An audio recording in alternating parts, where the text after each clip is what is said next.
News team, assemble!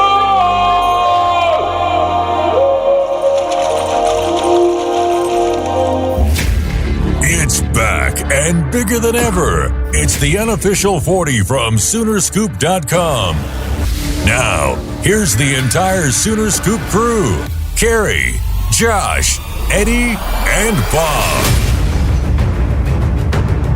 All right, welcome back. It is the unofficial 40 on Soonerscoop.com podcast. Happy to be back. Happy to be with you as football has officially ended with the Super Bowl. But it was great to see a bevy of Sooners win a world championship, and Blake Bell wins his third.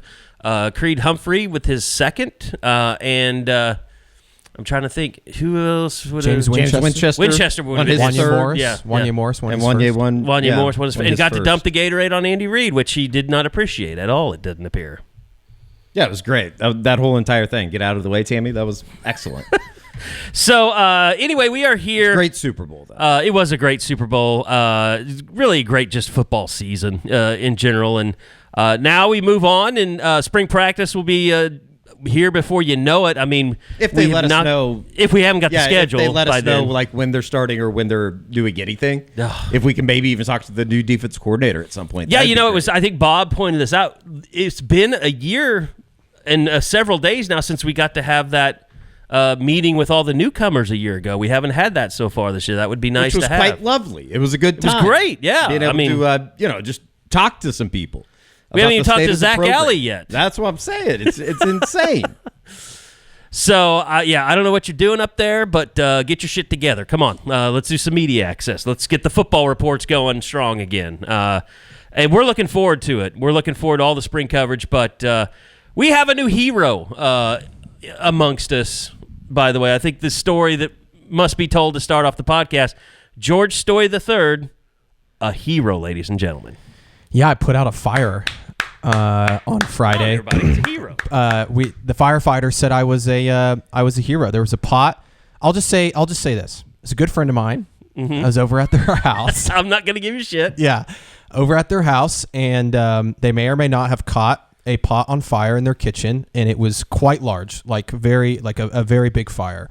And Not the pot, but the fire. the fire. And Was it like a small, no, it was a big pot. It was a pretty big It was pot. a big pot, and the Full of oil. Yes, and the flames were about to hit the ceiling, and I had just showed up when this had happened, and they didn't know how to use the fire extinguisher, so I came in, I got the fire extinguisher, put the fire out, and when I did that, the oil splashed up and got all over my hands, which are now very burnt to the point that I am like having to put gloves on them. I have like Special ointment. Silvadine, I think is what it's called. The firefighters showed up. There was a lot of smoke. They told me I was a hero and that I saved the house. So, Did you get to drive the fire truck back? no. I was in pretty big shock. That's the closest to death I've ever been in my life. But you said a couple hours later it was very, very painful. Oh yeah, it was. I was in excruciating pain. Like it reminded me of like when I broke my arm or something. Like I wanted to throw up. I was in that much pain, and we ended up going all around to Walgreens and CVS and getting all sorts of stuff to put on my hands to try Did you and wrap cool them them in off. receipts? What does that do? Well, you know those big ass receipts you get from CVS and Walgreens. Oh yeah. No, I didn't do that. But I ended up getting prescribed to some medicine to put on there. They're better now. It's just they blister up and you can't let them get infected. So it's like having to deal with that. It's just a big pain in the ass. And you're wearing like fingerless gloves. Fingerless gloves to just cover them, really. And so I don't have to wear a ton of Band-Aids either. Because it's like all over my knuckles and stuff that's like hard to keep a Band-Aid on. And you're lucky it didn't splash up on in my your face. Yeah. I mean, it got all over my clothes. My shirt was ruined from the oil burns and my pants. Did it like burn holes in your clothing? No, but the spots wouldn't come out, and maybe I just don't know how to wash them. I'm sure my mom could figure that out, but yeah, it was pretty serious. It was pretty wild. Fire blankets, everybody. That's the answer. Fire blankets, and I also learned my dad told me you put flour on the fire. I think baking soda also is very good. Yeah. That's your fire education for the day. But I had no idea. I mean, I knew how to Grease use fires the are fire extinguisher. The problem was that there was like a zip tie on it, and so I had to cut it loose to get the pin out to then use the fire extinguisher. But yeah. That's a very good job, George. Saved the house. I saved that house. I saved The attractive man that you're dating. Yes. Yeah. We won't go into more of that. Happy Valentine's Day to all those out there. Oh God, I've been stuck with married people all morning talking about Valentine's Day. I'm going to Frida tonight. Yeah, Taking my lady to Frida, Eddie's favorite spot in town. Frida is excellent. I mean, it's the shit, man. It's good. You think Kyle Peterson would have taken Lacey to Frida? I think so. That's what comes to mind when I think of Valentine's Day. Maybe before he went fishing, and then she disappeared. You have power yet, Eddie? Yeah. Gosh, that was a scary situation yesterday for about 45 minutes. That's No all that was power. out? Yeah, George, yours was out too. Mine was out too. Mine was only out for like 5 minutes. I think it was mostly though over in that area over there that like there was the stoplights throughout because I was out driving too. Yeah, I don't know what happened. I guess a transformer blew or something downtown. Well, by the way, I want to apologize if you hear any banging or loud noises in the background of the podcast. It's not like if you're in your truck, like nobody's hitting you or anything. We do have some construction going on next door. We are, it's a running joke on YouTube, like, why are you guys in a closet? Because we have, a bunch of merch behind us. We're building a bigger studio. It's got big windows looking out onto Campus Corner. So they are doing a complete demo of the space just to make it as big as it can be so we can have lots of room. Very exciting. So, hopefully by the football season, we'll be ready to go over there. I just want to limit your expectations because I know how that stuff goes. And I'm hiring out all the cable work, so don't worry about that. I had to look up who Kyle Peterson was, who Eddie was talking about. He killed his wife. Yeah, I figured it was some sort of murderer. He's just a romantic. The uncomfortableness of Valentine's Day has been handled by Eddie. So anyway, Josh, welcome in. Good to see you again. Yeah, guys. Perfect segue. So George is a hero. There is rumors. We may need George here in League City, Texas.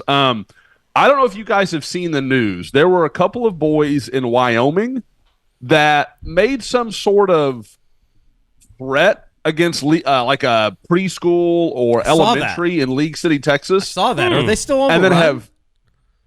Yes, nobody's found them. Really? And so they stole a car, they stole a bunch of guns, and this was like last Thursday. Yeah. Okay, hold on a second. Now, they're from Wyoming and they're stealing stuff in League City. No, they No, are from Wyoming. yeah. They stole a car and said that they were going to League City, Texas, to shoot up a preschool. Ooh. Is what one of their friends had said. And I just figured, because it was at the end of last week, I figured by now they would have been caught. Yeah. So last night, like around midnight, some woman puts up a TikTok about, they were spotted in League City. And it's like a side profile of a guy walking down the street and he's got a gas can in his hand. And like everybody's like, oh my, the mom blogs explode. And it's like, I didn't see it until, like 8 o'clock this morning when the school sent out something like, the rumors are not true. There's nothing going on. The League City Police has already checked with these guys. Like, we're fine. And so it's just been like crazy rumor after crazy rumor. And Tiffany, to her credit, is avoiding the mom crazies that I get. Like, to a point, you understand. But like I know probably 30% of the school wasn't in school on Monday. Yeah. Because people were so concerned. It's a scary situation. It's a real concern. Like, I get it. It's just, it's been a weird space to live in for a few days. No doubt. Hopefully they find those guys. It's kind of like the guy in Knoxville that murdered the cop that went on the run for 72 hours or whatever it was over the weekend. It's crazy. It's the connection that's so weird. Like, these boys don't have any connection to League City except like a friend of a friend has like a relative in League City. Like, it's this real random ass connection. And they mentioned League City like 6 months ago in some, I don't know if it's a Facebook post or somewhere. Like, the details are all real fuzzy. And everybody's like, oh, they're coming. And I'm like, and Carrie, I know you don't, like, they stole a 69 white Chevelle. Guys, that's pretty hard to miss driving down the road. Like, you're not police gonna between Wyoming and Texas are going to find that. Yeah, so like I'm like, they're up in the mountains somewhere hiding out. God only knows. But they've been closing preschools and stuff because of this? They haven't closed, but there's at least 3. Are you getting like citizen watching stuff? Oh yeah, 100. Like the Nextdoor app and the school, like the Facebook, oh my God. like parents page, like it's a bloodbath. Like, well, God, that's a terrible way to say it, but it's awful. Like it's just like all these people saying insane shit, and I'm like, you guys don't know any of this. Like that TikTok I talked about, there was like 150 responses in the first like 30 minutes that are all essentially, oh, that's him. There's no way you know that's him. You've never seen this boy in your life. And like I said, League City checked it out, found the person in question, and was like, no, I live here. Here's my driver's license. I ran out of gas like a block down the road. Like, and it's like everybody's dying to be the person to say, oh, yeah, we found him. Like, no, they're nowhere near here. I'm telling you, if you love trolling people, you need to get off of Twitter. You need to get off of Facebook.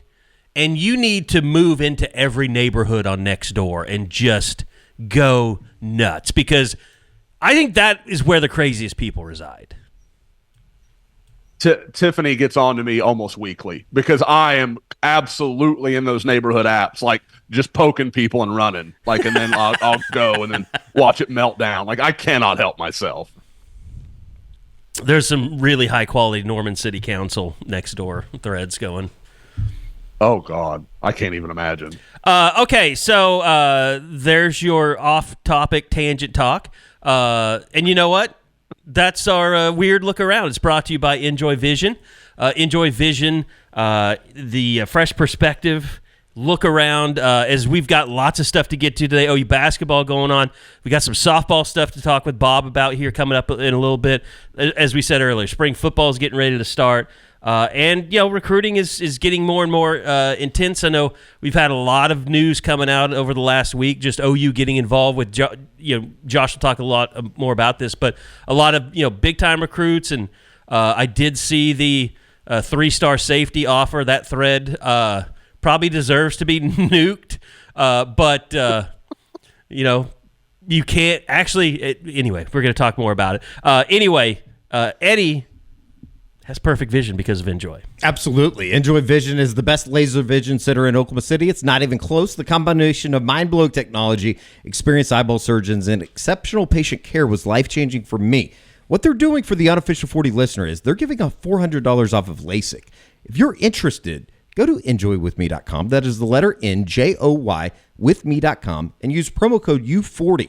$400 off LASIK. Enjoy Vision. This is where you LASIK.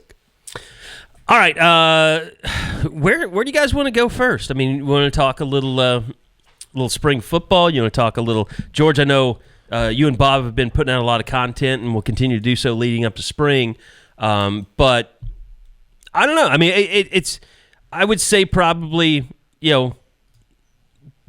that is one of the things that we're going to be talking more about. So maybe it's not.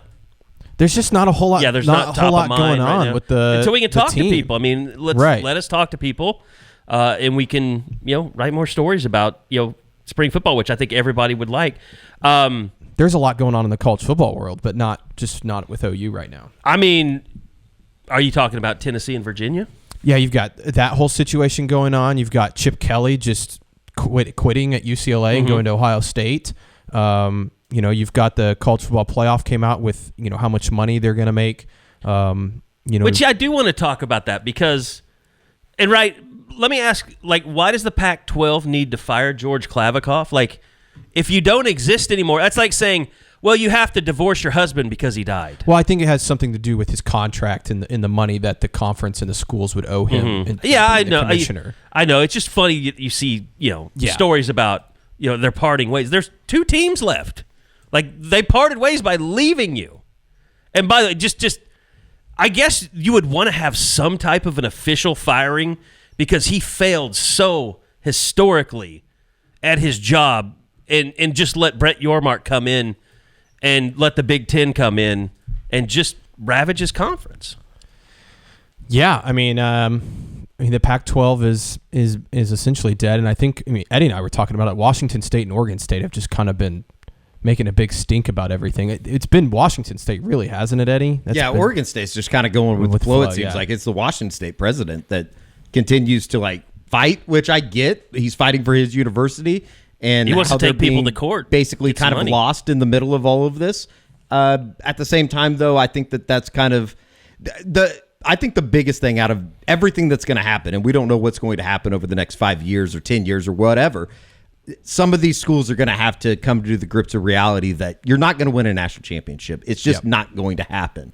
You need to accept that. And when you can move past the idea that you're not a player in the kind of the grand scheme of things in college football, I think it could be beneficial for the university to kind of go that path or whatever that path may be. The reality is what we've learned, and we've known this, but what we've learned over the last few months and even the year is that it's two conferences that are going to run this thing. And you see that the SEC and Big Ten are now combining forces to have whatever they called it, their alliance or whatever, to talk about the future of college football. But here's the problem, though. I mean, ESPN and the college football playoff announced, what was it, $7.8 billion or something whatever, like that, yeah. over the next, it's 6 basically $1 years? billion a year. Yeah. Like 1.2 or something. Anyway, they announced this. It's almost like it's not a desperation announcement, but it's almost like an announcement. They want to find out where the SEC and the Big Ten are standing. Because you've got Brett Yormark coming out now saying that he wants to change the NCAA tournament. Well, that's, I mean, just a completely different. What did he say? He wants to have it like They want to expand. They want to look at expansion in the Of NCAA. course, yeah. If anything, they need to go the opposite Contract, way. yeah. Like, probably make wants it a halftime smaller. show for all the games. Yeah, too. no, but I don't think the play-in stuff has been all that interesting or intriguing or compelling. I mean, it is to a certain extent. I think 64 is a perfect number, though. Yeah. Just like I think 12. I mean, we'll see what it looks like next year, but I think 12 is around the right number for football. But Feels here's the right. thing. Maybe we it's just because it's something new. have to figure out who's planting their flags where. And the Big 12 and the ACC, they're going to try and do everything they can to make sure that they have as equal access to the college football playoff as the Big Ten and the SEC do, when we know the Big Ten and the SEC are going to say, no, we deserve to have a bigger share of that pie. Correct. So we're headed for this massive interconference battle. And it's eventually going to. I think the Big Ten and the SEC are eventually going to win that fight, and it's gonna come down to, again. I think eventually you're going to have college football just separate entirely from the NCAA, and they're going to take the top 50 to 60 teams, and you're going to divide it up in new conferences. And that's what the SEC and Big Ten eventually wants. Is like they just want to say, okay, these are the best 50 teams, and we're going to play in our own league. I find that kind of bullshit, though, because I mean, On whose part? On the part of the Big Ten and the SEC, because the trying to Big put their 12 thumb on the deserves scale. a seat at the table. Sure. I mean, the ACC, they haven't been good, but they do have a team that's won national championships. But who does recently in Clemson. who does the Big 12 have? If you want them at the table, who in the Big 12 right now deserves a seat at the table? I'm not Utah? saying that they have. I think even like It's not about who's capable of winning a championship right now. To me, it's about allowing. You have the entire state of Texas. You have Utah and BYU and all these great places for college football, and the fans support it so well. Yeah. Don't screw over everybody else just because they would be you included. want to make a power I think league. that they would be included if you created a power league, though. Yes, I agree. I think the Kansas States of the if you world. had 60 teams, there's room for that. Sure. Yeah, because you're right now. You're only at 34. I mean, you got to fill out the rest of the roster. Right. Like, Well, you're at and 32, Terry, like, right? I totally get what you're saying, Isn't but like, Pac-12 look gonna have at 18? Boston College. Is Boston College putting in the money that they deserve to have a seat at the table and have a say in what's happening in college football? Are they trying to compete at a financial level? Oh, they're taking a paycheck. Well, their they're coach taking a quit. paycheck. They're doing whatever they need to do. Their coach quit to go be an assistant. Exactly. I mean, like, and that's the thing. Like that. I like. Don't remember, like Utah. I'm in. They need to be in anything that's happening. You know, you go down that list. Schools that are trying to compete, I want them to be part of it. But schools that are just collecting a paycheck and moving on, man. What about Vanderbilt? You're not trying to compete. What about Vanderbilt? I think they're trying to. That's compete. a tricky one. But I mean, here's the thing: you've got all these conferences historically. The Big 12 had it too. I mean, the Big 10 has it. Yep. You have universities and university presidents that are in charge of this. They want some academic cachet. Like they want someone to raise up their profile as a conference. That shit doesn't matter anymore. It's just about who's going to win and who's going to make the most money because they're attractive to ESPN. That's not Vanderbilt. That's not Northwestern. Well, and I Northwestern's think had a lot more success. Some of these schools, just so that teams like, I mean, guys, a perfect example is a team that we cover.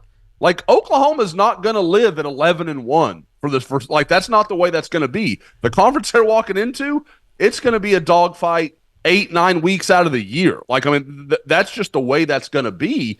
So you need a few schools on the schedule where you can get your fan base, okay, 7-8 wins in a down year, whatever it may be. And I'm not saying that just for OU. There's lots of schools like that. Like Ole Miss, they expect to win 8 games or everybody's going to get fired. Yeah. And so you've got to have that ability to put some wins on the schedule. And I think, like I said, if you include 60, you get to let all these schools that, like Eddie said earlier, don't really have a chance. They're not really going to compete for national title, but they get to be a part of the table. They get to have all that revenue, all that money coming into their athletic department that can support all these other programs that they do care about or that they do have a chance to win at. And I think that's the way you do that and kind of make that work. And to me, I think it all ends up very NFL-like, where it's 60 teams. They all negotiate with TV money as a singular entity, like not the Big 12 and the SEC and the all the stuff. They're one group, and we've seen how much the NFL makes for that. And I think that's how you really get even into another bracket of money.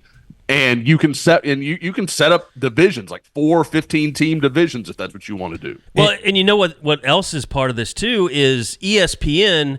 They've been negotiating this college football playoff thing since the national title game, even before that, and they're trying to save themselves because of all this stuff that's happening now with sports streaming, with Warner Brothers, with Warner Brothers is HBO, ESPN, Disney Plus, Hulu, though, right? I mean, that's ESPN. Right.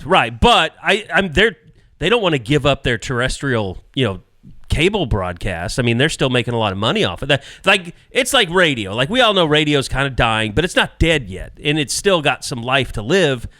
And TV, they're going to does it? I don't think it does. They're going. TV is in the same boat. They're legacy media, and I mean it's harder for them to do business than it used to be.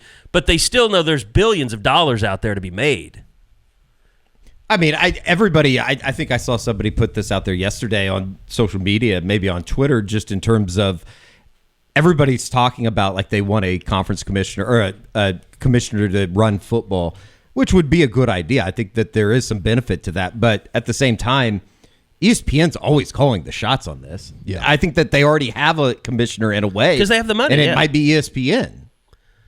Well, but here's what Roger Goodell does. I mean, he doesn't do anything. He works for the owners of the NFL teams. Like he's doing their bidding.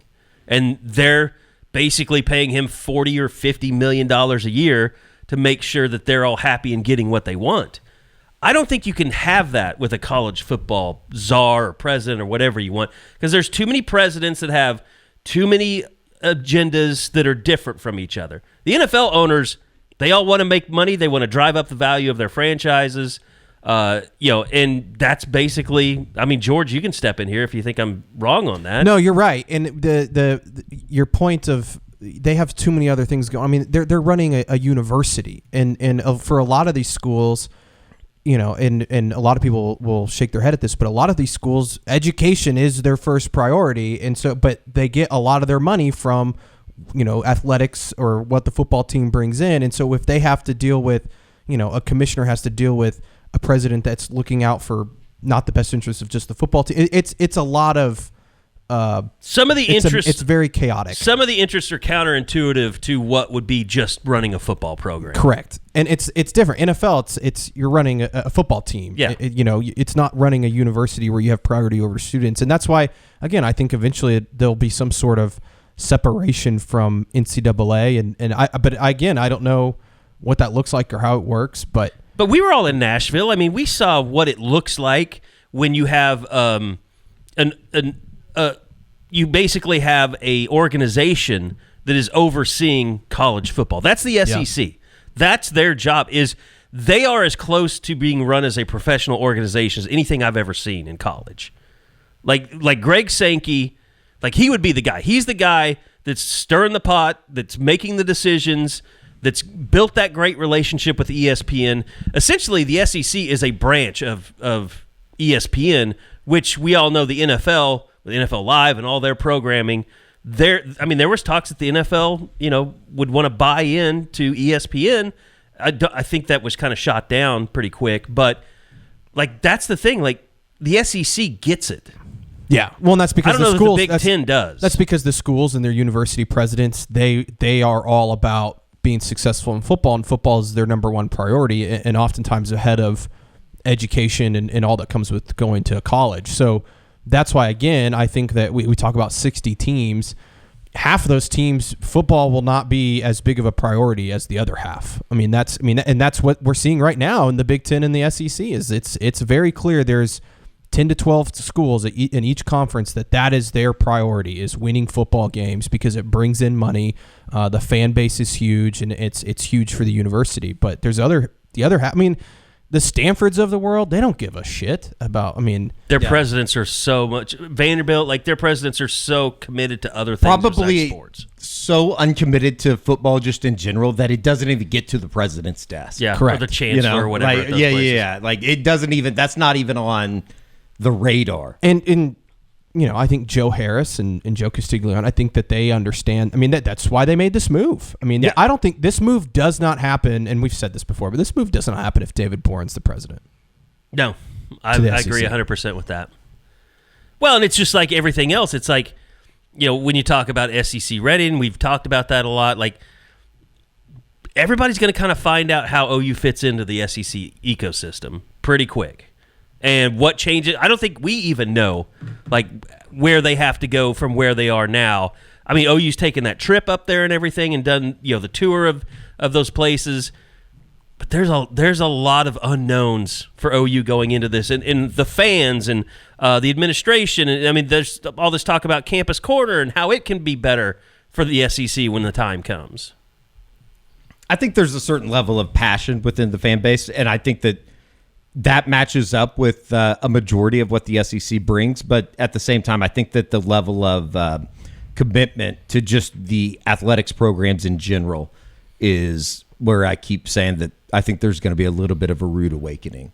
And particularly in like your big sports. You look at just SEC baseball attendance figures, and I completely get it. Like the weather's a little bit nicer in March. You're going to pack more people into the ballparks. But at the same time, I don't think the climate in Fayetteville, Arkansas, is that much different than it is in Norman, Oklahoma. Here's the thing that OU has to. I think that their investment in football is good enough. Like I think that they are pretty much there, or they're at least getting there. They've shown that commitment. Softball, clearly, they are invested in softball. Other than that, the commitment level to a lot of being competitive at a very high level. You guys are going to get into basketball here in a second. It's just not there across the board. And gymnastics, it's there, but gymnastics is also just a very niche thing that OU got very good at. And so the best athletes come to OU to do that. But they have to get this arena built for football or for basketball. That has to happen. Like that they cannot have that not pass. They've been pushing it down for so long that all of a sudden you look at, it's never been made a priority. Right. And the Lloyd Noble, it's not just a terrible facility. It's a terrible game day atmosphere. Correct. It's a terrible everything when people show up, when you want to show off this brand new shiny thing. We watched the game last night from Waco, and that's a beautiful facility that is very obtainable if you really want it. If you don't want it, then you're going to continue to let things slide, and all of a sudden you look up and you're on a 3-year streak of missing. It's the same with baseball. I was going to bring up baseball. Baseball, they need to get those renovations done. Yeah, and it sounds like they are. And they have a plan in place to take the steps that are needed. But then again, it's kind of like the keeping up with the Joneses, the stuff like when OU built the south end zone up. It was like, yeah, this is really nice. But then you look up in 5 years or 10 years or however long it's been, I think 8 years now, it's like, oh, maybe you do need to build an indoor facility. Maybe you do need to build all this stuff. And the money just adds up when you keep putting it off for years and years and years. Well, and you're getting into facilities, and I think that now, along with everything else what we've been talking about, conferences, television rights, all that stuff. Like the biggest problem now is what you talked about, before with what's happening in Tennessee and right now with they in Virginia, because the schools and the athletic departments are like, okay, are these guys going to be employees here soon? Like they have to figure that out. It's not just NIL. Like NIL's been just all over the place, and nobody's really been able to attack it. Like OU wants to attack it. They want to be able to be in charge of things and generate revenue and disperse revenue to players. They're not allowed to do that. And now you have the Attorney General at Tennessee saying, we're suing the NCAA because they're not allowing the players to negotiate their NIL rights, which I find that term kind of dangerous because that's saying you're going to offer people money for something that they have just innately, which is, name, image, likeness.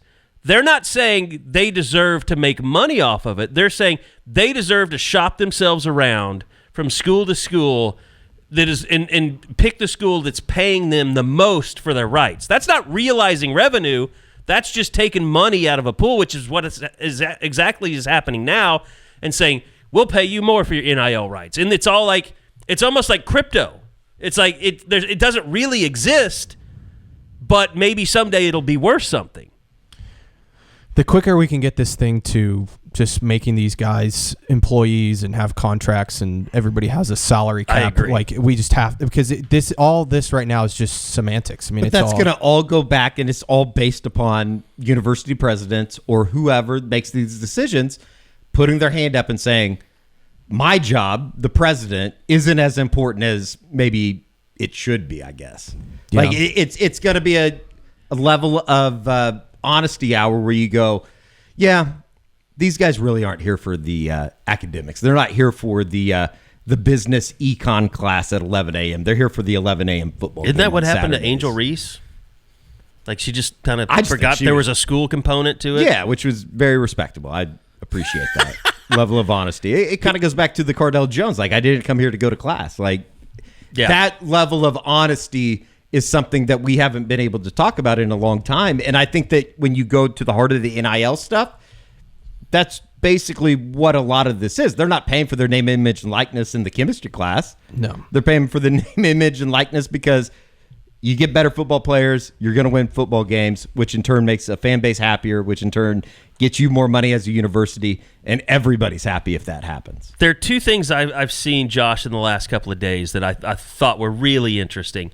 I don't know if you guys saw me talking about the Sportico list of the 100 highest paid athletes in the world, and they had it split up between like salary winnings for golfers and race car drivers, and then endorsements. And like Patrick Mahomes makes $25 million a year in endorsements. He's in everything. He's State Farm. He's whatever. Like you see him all the time on television. But like you go down the list, like Lamar Jackson's making $2.5 million in endorsements. Can you tell me how? And then On3 put out, or Fox College Football put out, On3's list of top paid quarterbacks in NIL. And Shedeur Sanders is making $4.7 million. Arch Manning is making $2. Tell me how Arch Manning should be making more money than Lamar Jackson. In what world do we live in where that's really NIL? I mean, I guess the pushback for beyond that just be like, how do they know these numbers? Yeah. How are these confirmed a lot numbers? A lot of it is Based on- agents saying what their players and or reps are valuation getting. of a certain player Right. and that kind of stuff. I just Like Quentin Ewers, $1.9 million. Like, and how insane would it be that your backup is making more than your starter? yeah. I mean, in that particular situation, I get it. I'd rather have Arch Manning speaking on my behalf than Quinn Ewers. Well, and it, Not that these guys are doing any real advertising, but I mean, if we're going to take it at face value. well, it's like you can almost name what advertisements you've seen NFL people on. You can't name any advertisements that you've seen these college guys on, No, and except for Caleb Williams and Dr. Pepper. and it especially makes you wonder about the numbers, like on an Arch Manning, just in terms of, are these just local commercials that are being shown in Austin? Yeah. Like, where does this come from? And by the way, the other thing that was really weird on this list, Josh, is Orlando Brown. I mean, he's making almost $34 million a year, but his endorsements are $100,000 last year. So you tell me how if Orlando Brown is worth $100,000 in his NIL, how the hell is Caden Green worth what Missouri's paying him? Well, he's whatever not. it is. I mean, we know. Terry, that's what you and I have talked about since this all started. Like, eventually, the well's going to run dry. Like, I don't believe that this is sustainable for a decade or 20 years. No. Like, there's no just way. throwing millions like, and millions and millions of dollars at a single player a year because he might come in and help you at left guard. Is that what you're saying? Yeah, because these people have money because they're not stupid with money. Like that. Yeah. That's not. Yeah, the rich That is idiots not an are going to investment run out. You're going to run out. You're of going to those. see out. Exactly. Like it's not even that they're going to run out of money. There's like, this is just a losing proposition. Like, I love my university. I love the football program. I want to see them do well, but not at the risk of like my grandchildren's futures. Like, no, I'm not going to do that. It would almost be like George putting ointment on your hands every day, and somebody says, "Oh, does that like help heal the scars?" And it's like, no, it just makes me feel good for today. Yeah. And you never really end up doing anything about it. You never really end up healing in terms of getting your hand back together. It's more of you're just kicking the can down the road, basically. I really hope my hands heal though. But I do want some battle scars. I think that'd be kind of cool. Whatever it takes. From to typing, is that what you're going to say there from? Oh no, I'm telling everybody that I saved a fire, saved some people's lives. Yeah, you do whatever you need to do to stop wearing those gloves. By the way, what no one can see that, but we'll find out later on YouTube this week what the gloves look like. No, I'm gonna take them off for the YouTube. What is the bigger just total waste of money? Just throwing it into a fire. Is it paying Caden Green that much money or paying Deshaun Watson $500,000 in endorsements last year? Who's endorsing Deshaun Watson? The companies That's what- that are you made endorsing $500,000 Deshaun in Watson endorsements. are that is about as unbelievably tone deaf as you could possibly get. Well, do you think it's Deshaun Watson? Like, Pfizer offers, like, pays him money to advertise for a different company. Like, we want you to go wear this other, like, our rival company's shirt. We want you to wear them around. You're going to rep them, and our stock's going to rise. They're going to fall. Like, that's the only way you can justify Deshaun Watson making any money is him trying to bring down your foes. I think I would rather run PR for the White House than run PR for Deshaun Watson. I think that'd be an easier job. How much did Baker make? Is he on there? He's not in the top 100. Okay, because I bet he would have been a few years ago when he had all those like progressive ads and Hulu. And Now, if they had one just for endorsements, he might be on there, I would bet. yeah. But, I mean, even this year, I think he's. I mean, I saw him at Super Bowl Media Week, Well, he was doing- Radio Row. He was doing the what was the He was it was on the auto McAfee thing? show, Yeah, I the know. advanced auto parts or something like yeah, that. something about false starts. Every show he went on, he's like, "Oh, you don't want any false starts or something. New batteries for some company." Did you guys see the Rivals was at the Pro Bowl thing and was talking to a bunch of guys about where they were ranked, if they remembered where they were ranked in high school? And Baker was the only guy that was like, I don't give a shit. Like, I don't care. Like, and I'm like, Rivals is the only network that ranks you for anything. So, like, I mean, again, he does. I don't expect him to care. But I was like, man, that's the one, like, that's the one site that gave a crap about you back then. I saw him watching. That is. They showed him watching his like Rivals tape at one of those camps, and he's like, "Man, I had we were terrible there. form." Yeah, We were there. It was when Kyler was there, but we were there to see Justice Hansen. It was in Arlington at Jerry World. But we didn't pay it. What was it? Tyrone Swoops, the kid that went to Texas. Swoops there that year? I think that's right. No, it was mixed a the couple kid of from those up in Jerry TCU. World. The kid from TCU. Sean Robinson? Kenny Hill. Oh, Kenny Hill. That can't be right. Kenny Hill was like 2013. No, He's been I have well, photos no, of him you're at that. No. You're right. I mean, well, Baker Because would've been I had to go through all 2014. those photos just to find Baker in the background somewhere. Yeah, because he was a true freshman at Tech in 2014, so it could have been the same year. 13. As Bob just yells I can hear Bob yell. from the rafters. 13. Oh. But no, Kyler would have been like would have been after his freshman year when he was out there because he was a tiny little kid. He had Let's see. It might have been after his sophomore year. But what they did then, it was Elite 11 qualifier. So, and the guys that always won those never really were that great.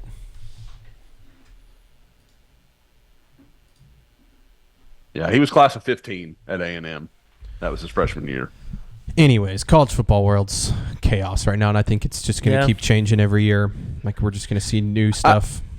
But I am with George. Like, they're going to do this. They're going to go through all these motions and all these deliberations until they finally just say, we're wasting all our time here. Like, let's just make these guys employees. Let's find a way to make that work. Let's find a way to let them unionize in some sort of way.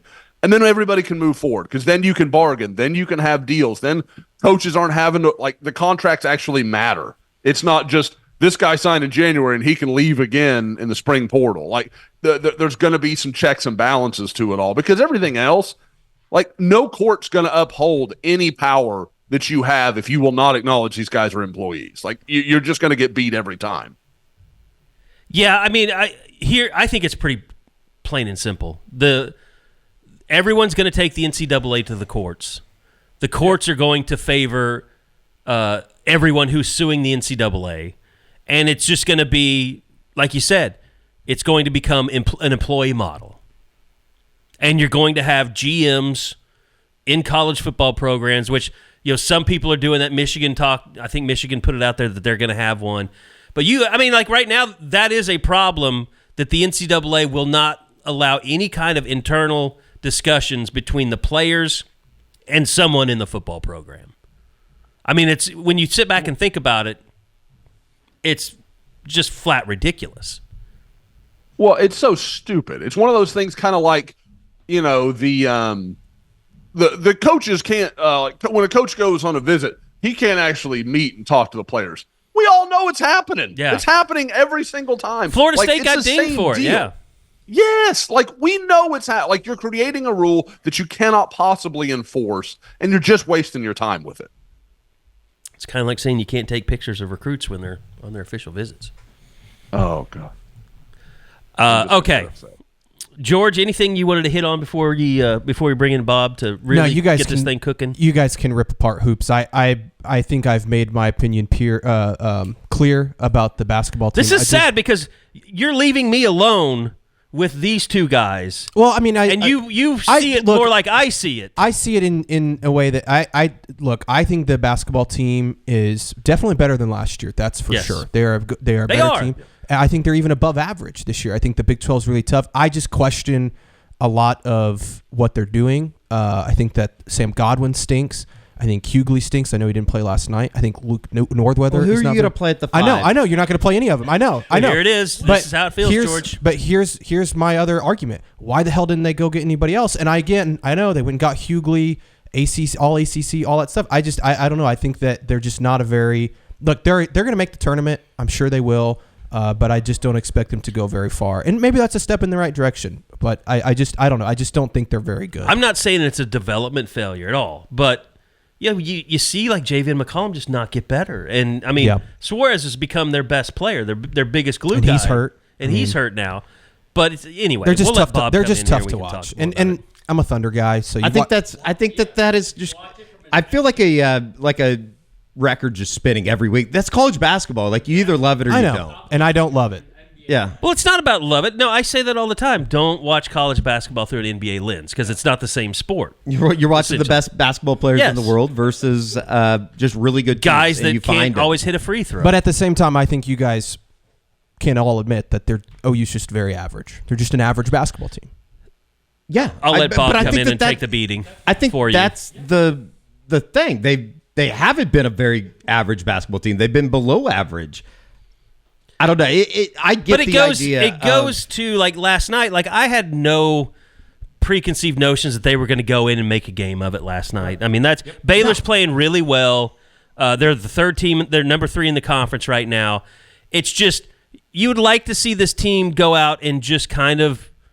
And you thought maybe it was at Cincinnati, maybe it was BYU. I know they were just coming off of that game, but it's just not enough times where that team goes out, and Kansas, whoever, and competes on a level that surprises anybody. Would this stat change your mind just on the state of college basketball? I found this to be surprising. Okay. North Carolina goes on the road last night. They get beat by an unranked Syracuse team. And they lost to Clemson before Top that. 10 teams on the road against teams that are unranked this year. It's a record low for college basketball. They're 32 and 34. But, I mean, Baylor was ranked. I know that. I'm just saying that going on the road right now in college basketball and playing well is an oddity. Like, you just don't do it. You look at Kansas. You're I know saying that no good teams are going out there and winning on the road. for the most Correct. part. For the most Yes. part, no. But historically, we've never seen Kansas be this type of Kansas I think on the road. like it's hard to quantify what's happening. And that's within the supporting Big your 12. point, by the way. Yeah. But it's hard this year because Kansas is a different animal, just in that they weren't deep with Kevin McCullough. Now you take him out of the lineup, and Hunter Dickinson, KJ Adams were awful on Monday night against Tech. You get beat by 29. They're 1-5 on the road in Big 12 play right now. Like, Kansas, if you catch them on the road, and especially without McCullough, that's a game that you should win. You should win Like now. Saturday, Yes. Oklahoma should win. Now, it's different with the Suarez injury. Yes. Was Hughley's status. You can't take those two guys off the court and expect to win against Kansas. They're still a more talented team than you. What was rough about Tuesday is as I'm walking out after Bedlam, I go, well, they got Bedlam. They don't even have to show up in Waco because they got the game that they won. But that was my theory. That wasn't how they were actually supposed to play it. Right. But I mean, because that was the deal. You got BYU, you got Bedlam, you got the two you needed to have. If you lay down a clunker, okay. If you beat Kansas, I think you're fine. We would all feel a little bit more comfortable in talking about this team if they wouldn't have gone out and got beat by 17 and just looked very uncompetitive for 30 minutes last night. Yeah. But at the end of the day, you're still losing a game. But hold on, though. We're talking, and see, my frustration last time was they lost to Texas at home. They lost 2 games straight at home. Yeah, and those are games that you And needed Kentucky to win. lost 3 in a row at home until last night. First time since 1946 or 1964. But they were also the first quad 1 win for UConn this year. So, I mean, UConn wasn't a very good team, and they beat them, so I don't know what to think about that. Anyway, I'm looking at Houston's schedule and just seeing like how they've done on the road. Early, they went to Iowa State, they lost. Sure. They went to Fort Worth to play TCU, they lost. They went to Provo and won. Mm-hmm. They Houston might be a bad example. I think they're one of those teams that they is won in the at top Austin, which tier right isn't now. Everybody's doing that. I mean, to me, their biggest anomaly was going to Kansas because Houston, it's Heart Hustle Hartwood, and they've got a lot of athletes on that team, and I can't believe they just got blown off the court by Kansas. Kansas shot 75% from the field. I mean, and it's kind of like Baylor last night. Baylor you get hit someone like 9 threes. Jaden Nunn hitting 6 threes. The Right. team hits 11 threes. That's going to change a game. Matter what That's going to happens. change a game. You can only go so far. I do think though that the entire conversation around the program and Porter Moser just in general, especially on the message boards this morning. It's I think that there's too many people that just want to throw their hands up in there and say they suck. Which I know, and they're I not get that. great. I get that, and I know you're defending against that. But at the same time, you can have a discussion about how they're just not I don't think performing that at a very good level at times. Again, though, you look at everybody that's in this pack with the OU, whether it be you can take a handful of teams from the Big East, the Big Ten, the SEC. They're all about the same. If every you go one of those 1 fan and bases 1 has that complaint every right week. now. You're doing okay, Right. That's all there is to it. If you go 1 and 1 Right. every single week, there's nothing wrong with that. But you can't. Hard for people You to can't accept. be competitive when you have to be competitive when you go on the road at least, and not lose 2 straight games at home. That is really my biggest. Yeah, and they point had with this. they team. had a bad week, but you were able to get your head back above water with a win in Manhattan, for instance. Who I think Oklahoma that- State beat right I think- after that. I think that on the road in And then Stillwater. Kansas State beat Kansas. Yeah. We could do this all. We could do this all day. This cycle of who did this, who did that.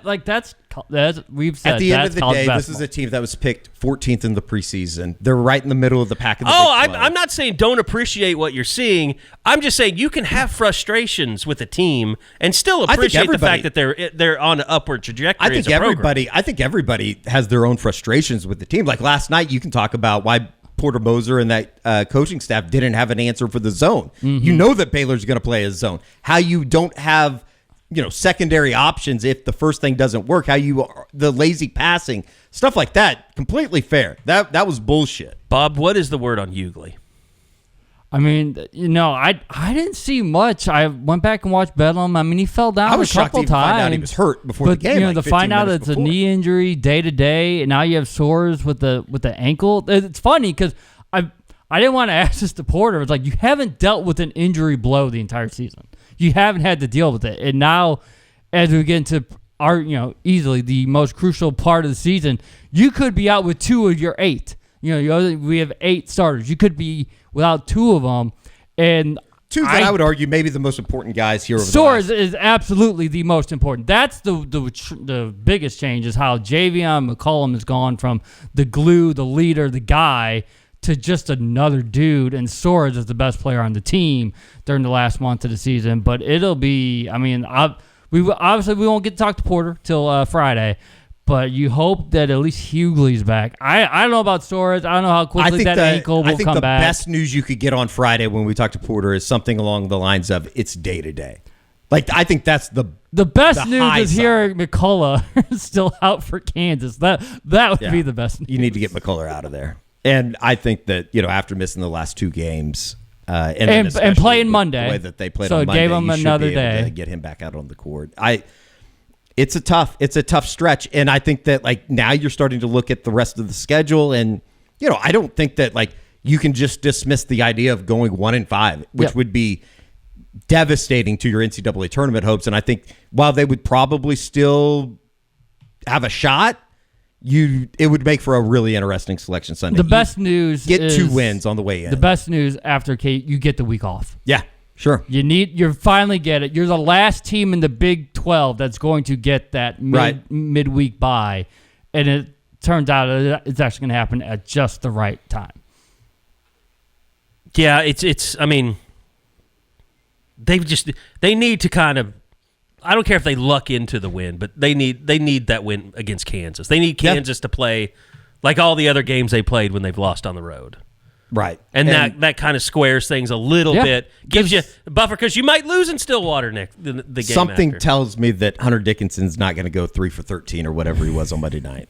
Going to have a little bit more success. K-State, Kansas to show up. Yeah, that would help. And for the most part, that's what Kansas. I'm not giving up on a win at the Moody Center. That's going to be such a that. But that to me, going into the NCAA tournament, knowing that you played lifeless when they came to your house, and everybody, that was the most excited anybody's been for an OU basketball game in years, and to have that perform. I mean, you kept talking about the Bedlam letdown that it reminded you of.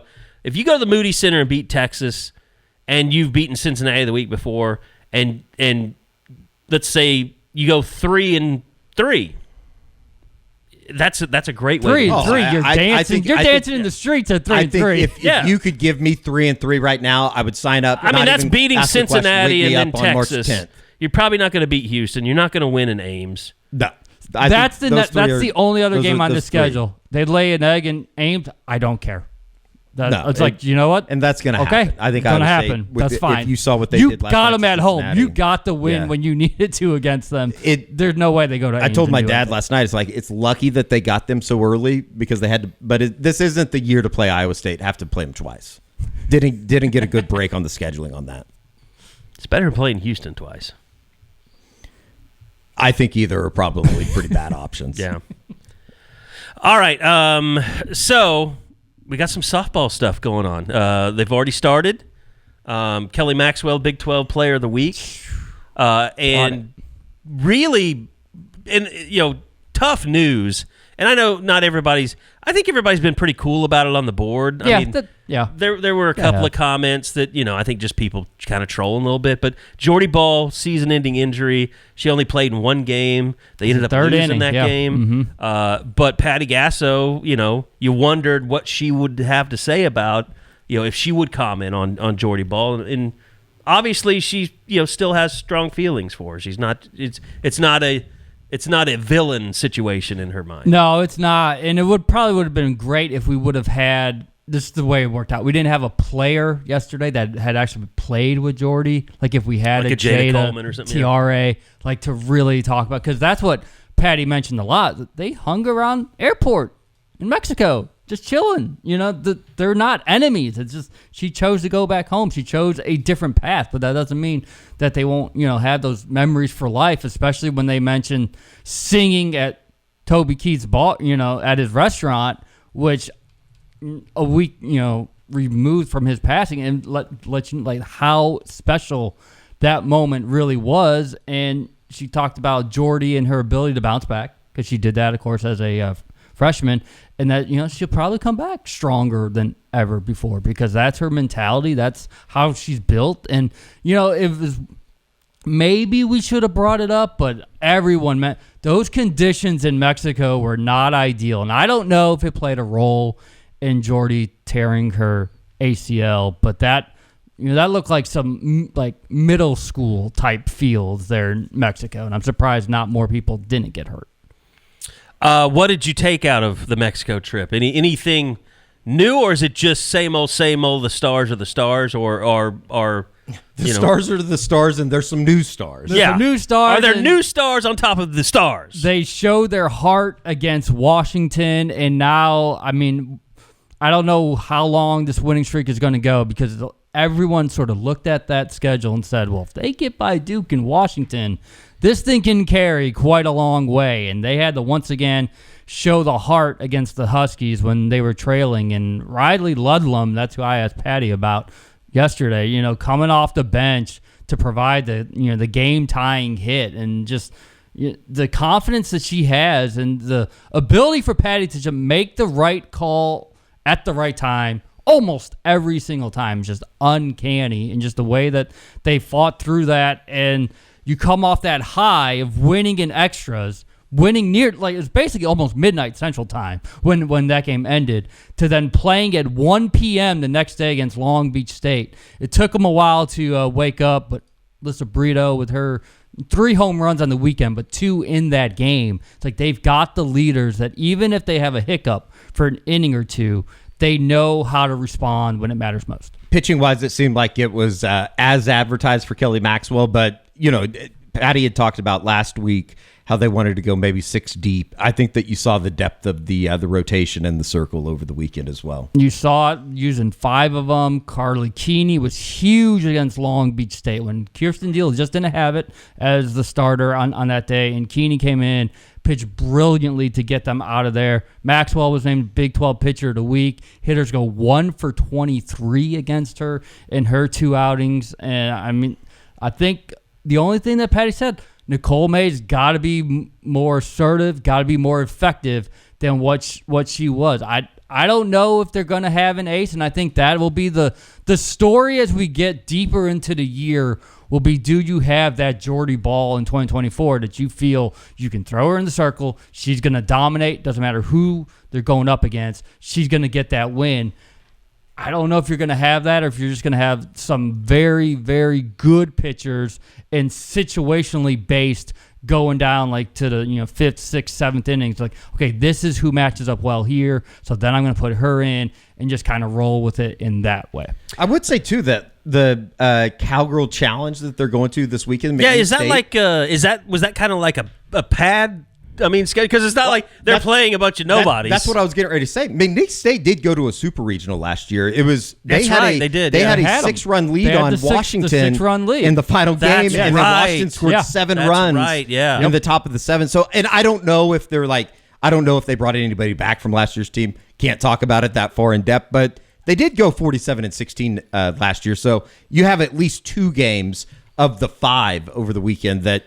Central Arkansas twice, McNeese State twice, and then Lamar. Yeah, you should get some type of competition against McNeese State. I don't think that Central Arkansas or Lamar is very good, but Lake Charles a beautiful place? Can't say that I've ever been to Lake Charles, Louisiana this time of the year.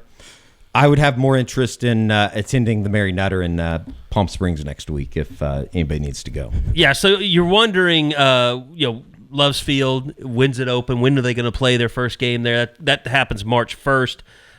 In OU's own tournament, where they'll take on Miami of Ohio, Liberty, Louisiana, and they'll play each of those teams in Louisiana twice. Louisiana, I believe, didn't they go to Weren't they pretty good last year? I don't know about last year, but historically, I'm pretty sure Yeah. Louisiana's a decent program.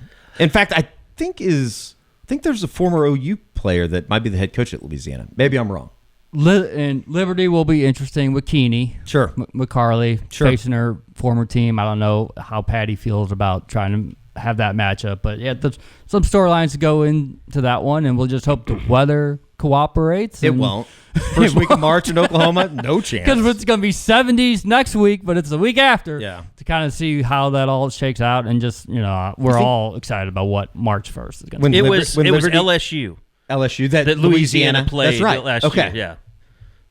Yeah. So they almost ended up in the. I think that was for the Super Regional, or did they beat? That them? might have been a regional, and then they went to a super regional.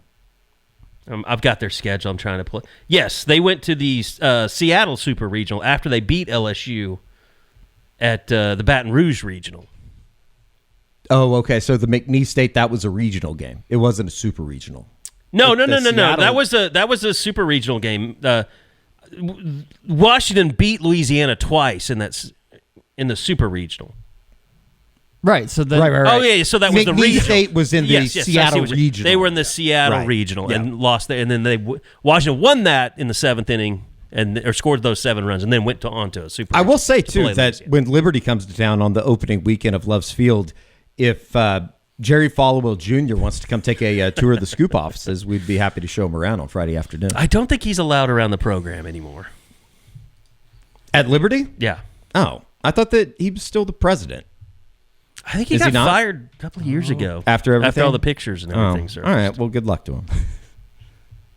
you ready for baseball? Eddie? Yeah, I think so. It's going to be interesting. I saw there was something out there this morning on Oregon's pitching rotation, who Oklahoma obviously opens with on Friday afternoon down in Arlington at the Shriners Classic. So we'll see, man. I think that we kind of talked about it a little bit last week. I was getting ready to You're go getting over ready there. to go, That's right. so yeah. Just in terms of the arms that they have, the Lambert kid's supposed to throw really hard. I know that that's kind of the key characteristic of everybody that they brought in is power arms. So I think the lineup's going to be pretty good. Maybe a little bit more pop than they've had in the recent years.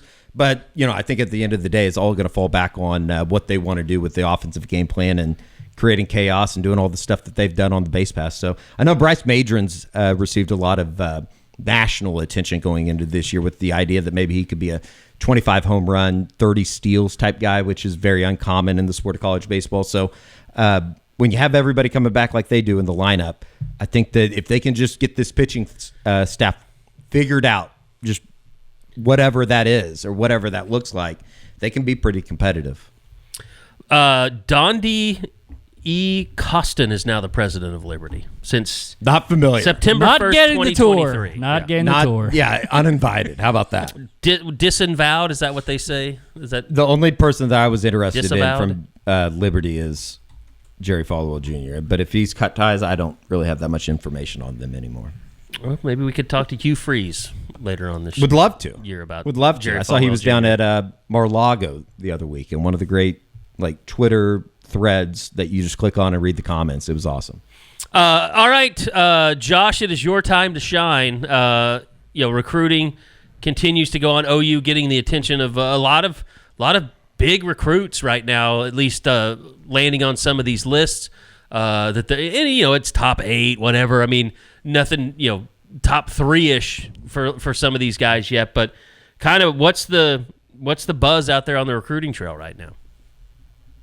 Yeah, you're starting to see, like you said, Kerry, a lot of guys starting to narrow their list. A few weeks ago, it was Trent Wilson, big defensive lineman out of the DMV area and, Maryland, Virginia, kind of D.C. area. So you've seen guys like that. And then I really think what you're seeing that is, I guess probably some people aren't even seeing it, is just the positive momentum they're starting to build with some guys. Like over the last couple of weeks, I put in 3 new predictions. Jonah Williams, which I know we've talked about, and then Torrey Blaylock, the running back from Atascocita in kind of North Houston, and then the third one being C.J. Nixon, the big tight end defensive end from Weatherford in Oklahoma.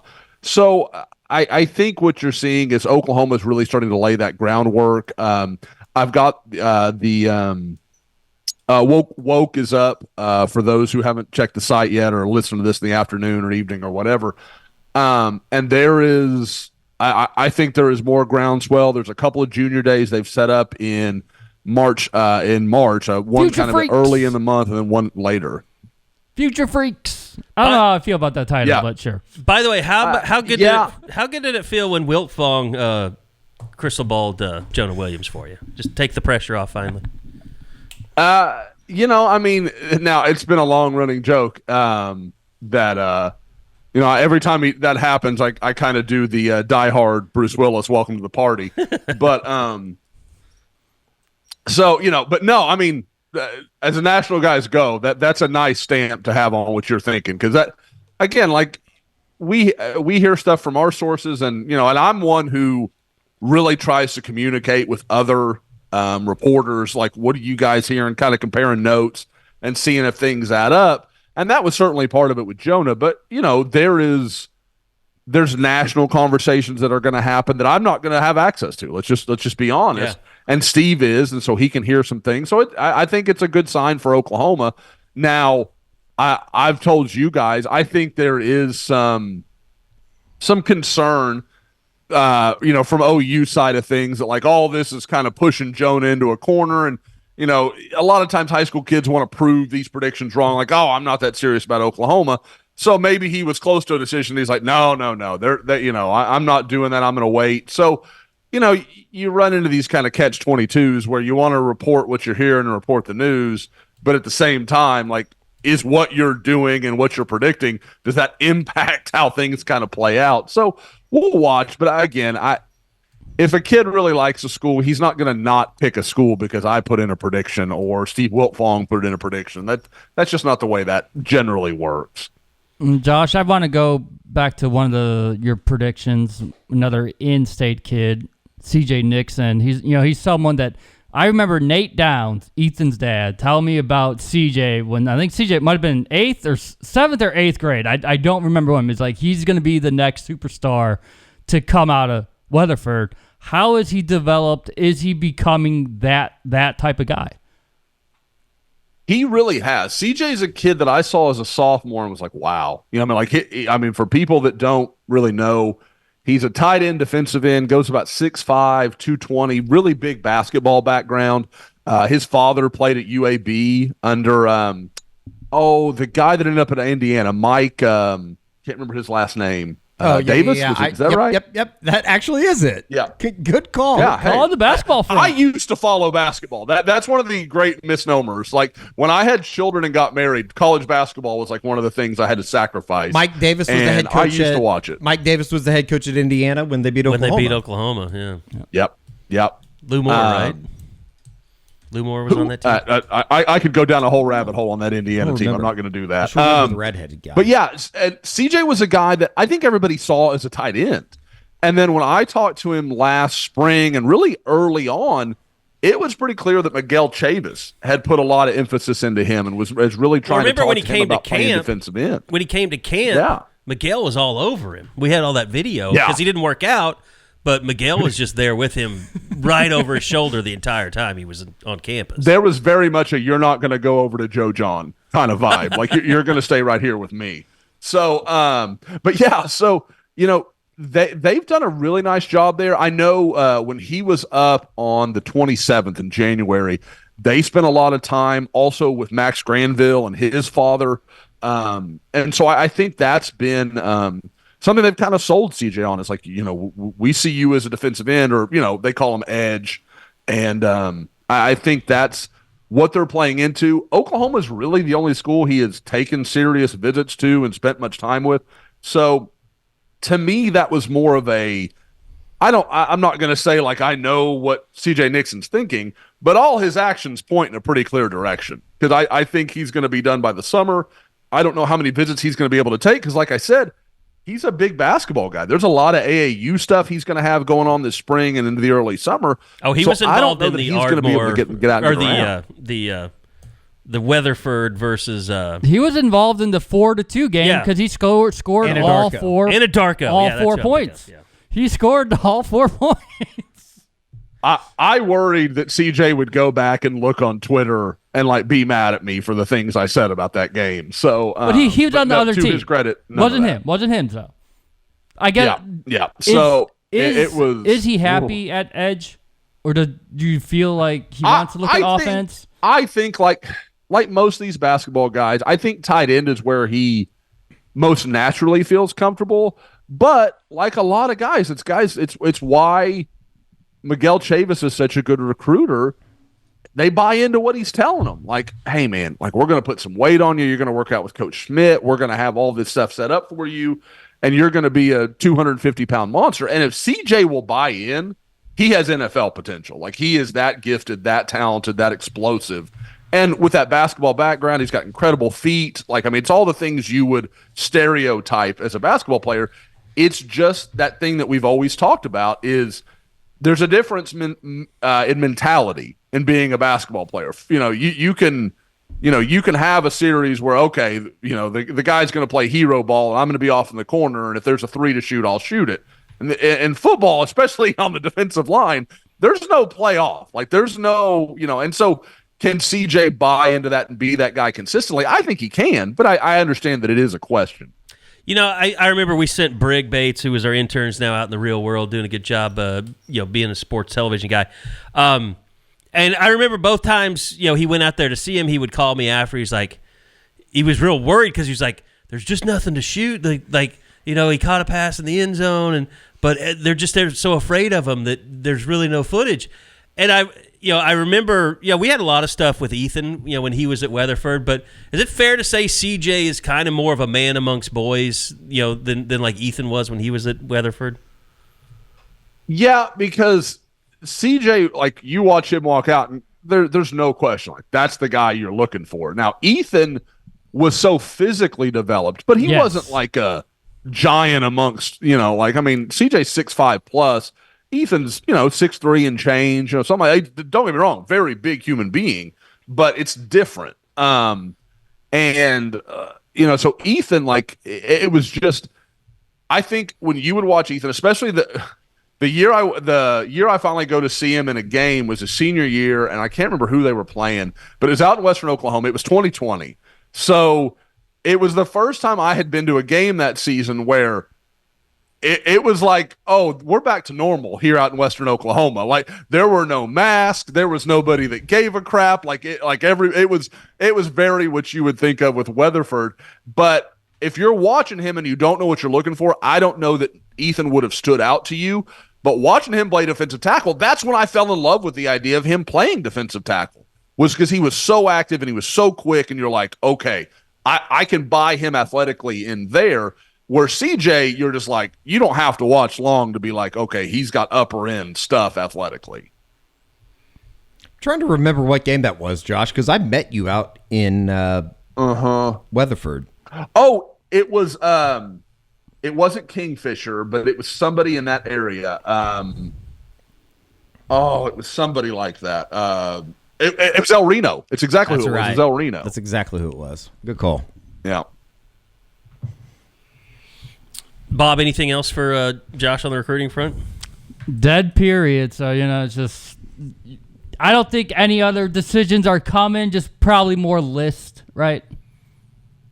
Yeah, I don't have anything that, like the running joke on the corner is always what's imminent, Josh. And I don't think anything's imminent. Like, I don't think we're waiting on a decision that's about to come down. Now, maybe somebody surprises you, but I think this, it's a dead period. I think you're going to see kind of Oklahoma starting to first.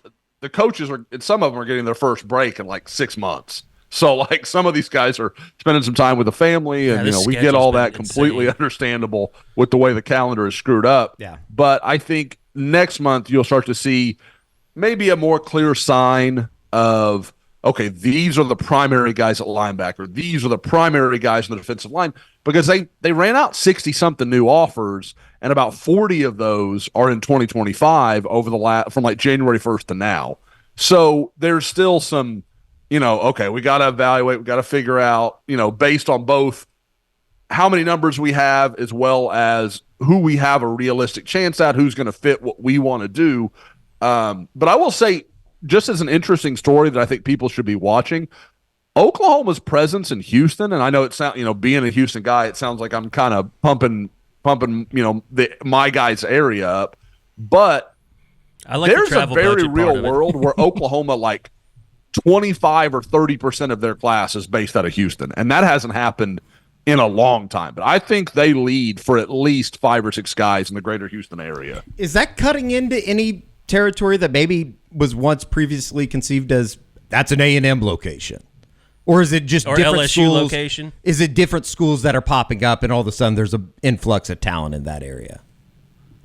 I think you have a little bit of a vacuum, Eddie. Like you've got A&M where for a while there, if you were battling in Houston with A&M, like you weren't going to win very often. I mean, we saw that year, they lose, Bryce Foster, you go down the list, they've taken some tough beats in Houston.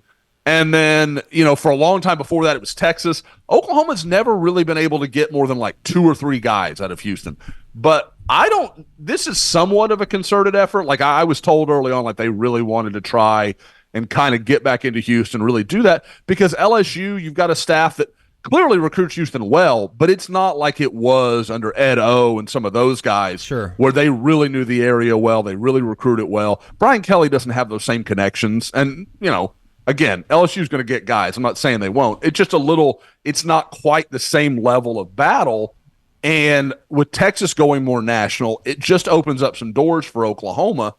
And I think they're trying to take advantage of that. But I was talking to, and I won't name the guy, but I was talking to one of the kids' dads earlier this week, and he goes, some of it is just the alignment of who these kids are, what they're about, and it really fitting well with what Oklahoma wants from their players. Like, and this is an uncommitted player. This is not a guy that's, selling me the brand or anything like that. They're still looking at schools. But I think it's some of it is concerted and some of it is good fortune that there's a lot of guys that really fit kind of Brent's criteria for what they want, not just as players, but as people. I didn't know Taylor Ham had a kid that was getting recruited. Oh, well, look for the kid trying to start a fight with somebody, 2 feet taller than they are. That's probably his. Apple doesn't fall very far from the tree, I guess. It does not. All right. I think that's going to do it for this week. We'll back again next week, and we've got the Family Business YouTube show coming up this week again, as well as we got a Hoops Report, right? We got a Hoops Report coming? Yeah. Think so? For dozens of people that want to watch it right now because, They can't. It stinks. They lose the midweek game this week, so then the interest dies we out. don't get a lot of momentum on the Hoops Report. And you know what? Is by Saturday afternoon, it's done. That's actually the big kicker. Yeah. So, no, we'll be back with a Hoops Report. So we're cranking out the YouTube content once again. Go check us out, youtube.com/SoonerScoop. Appreciate that. Also, make sure you're subscribed to the episode, whether it's on your podcast platform, whether it's iTunes or Spotify, whatever you use, to make sure you get all these episodes when they pop up. And I've heard the cries about wanting more of our YouTube content on podcast, and I'm going to start working on that soon as well. So it's a big project, but we're bringing it all together. We're figuring it all out. Kind of like the project for the noise we've been hearing for the last 10 minutes across from us. So thanks for listening. Eddie has not made it. He died before the podcast was over. I'm here. That's going to do it. We'll be back again next week for another edition of the Unofficial 40 Podcast right here on Soonerscoop.com podcasts.